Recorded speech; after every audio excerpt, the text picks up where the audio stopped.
Ate Jackie, naluluto ka ba?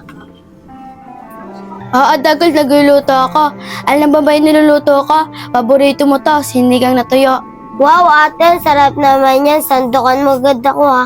Siyempre, Dagol, ikaw pa. Sasandukan na kagad kita hanggang wala pa si Tito Barok.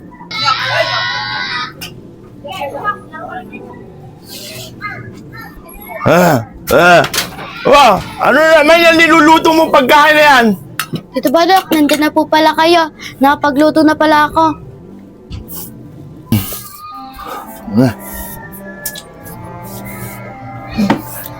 Tito Barok, gusto niyo po ba? Sandukan ko na kayo para po makakain na po kayo. Ayokong kumain. Ano yung pinapakain mo lakin? Lagi lang ganyan, tuyo. May sabaw pa. Hindi na ako kumakain yan, ha? Alam mo ba, mula nang dumating kayo sa buhay ko rito, sa pamamahay na to, nagkagulo-gulo na ang buhay ko. At lalo na kasama mo pa yung kapatid mo na yan, yung bulag na yan, ha? Pamamahay na to. At kasama mo pa yung kapatid mo na yan, na bulag na yan, ha? Naintindihan mo ba? Kaya ang gusto ko, pag gising ko mamaya, pag nakatulog ako, gusto ko, wala na kayo rito sa bahay na to, ha? Kasi kayo ang nagbibigay sa akin ng kaguluhan sa buhay ko, ha? Naintindihan mo ba, Tadang?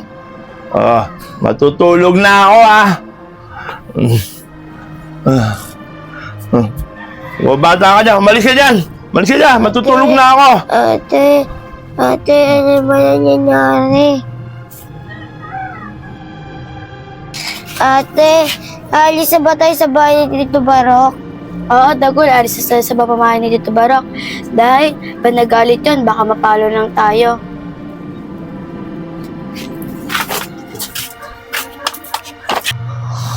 Ay, nako. Ang darap ng tulog ko, ha? Ay, nako. Ay, nako. Bakit parang tahimik na itong bahay ko? Nasa yung mga batang yun? Nga pala. Pinaalis ko na nga pala sila. O, sila lang. Umalis na yung mga batang yun. Wala nang dumating rito sa bahay ko yun, eh. Gumulo ang buhay ko. Papunta nga si Parin Lado.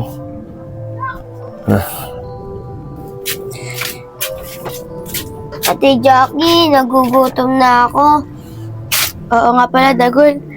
Wala pala tayong pera. Tara, doon muna tayo. Dagol, umupo ka na dyan. Dagol, dito ka muna. Gagawa lang ako ng paraan para makakain tayo. Sige ate, bilisan mo ha, para makakain ako. Gutom na ako. Dagol, wag ka alis dito ah. Sige ate. Sige, dito na ako. Kamote Q! Kamote Q, bili na kayo! Kamote Q! Kuya, ano yung tinda mo? Ha? Kamote Q, bibili ka ba? Wala kasi akong pera.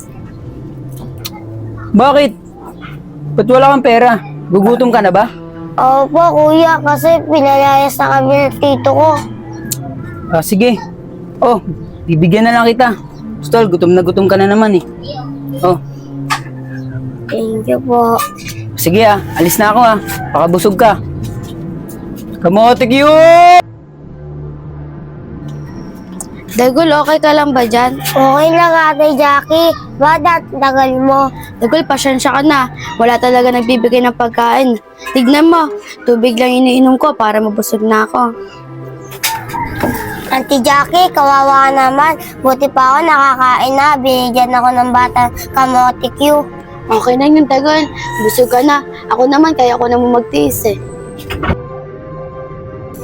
Auntie Jackie, nagugutom na ako. Dagol, nagugutom ka na ba? Hayaan mo, gagawa ko ng paraan. Sige ate Jackie. Hintay mo ako dyan, Dagol ah. Wala nagbibigay ng pagkain sa akin ah. Paano gagawin ko nito? Nagugutom na si Dagol.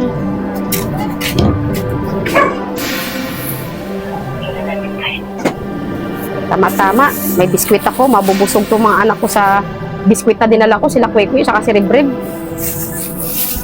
Yung Ali, may dalang biskwit. Nakakawin ko.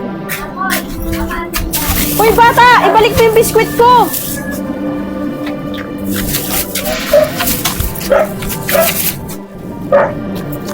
Uy, bata! Biskwit ko! Ibalik mo!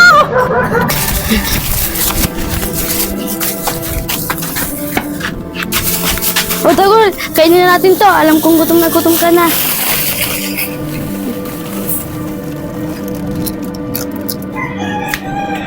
Nandito pala yung batang babae na kumuha ng biskwit ko ah. Uy, bata! Di ba ikaw yung kumuha ng biskwit ko? Yan oh, kinakain mo na para sa mga anak ko yan eh. Ate, pasensya na po kayo. Nagawa ko lang po yun para sa kapatid ko. Gutom na po kasi. Pasensya na po kayo. Hindi na po namin uulitin yun. Bakit mo ba nagawa yun? Wala na ba kayong magulang at bahay? Pinalayas na po kasi kami ng Tito Barok namin eh. Ah, ganun ba? Wala na kayong matirhan? Gusto nyo, doon na kayo sa bahay namin kasi dadalawa lang naman ang anak ko. Para may kasama rin sila pag aalis ako pupuntang tinda, magtitinda. Talaga po ba ate? Sa bahay niyo na po kami papatirahin niyo. Maraming salamat po ah. O sige na, tara na, para makakain na rin kayo sa bahay namin. Dagol, tara na.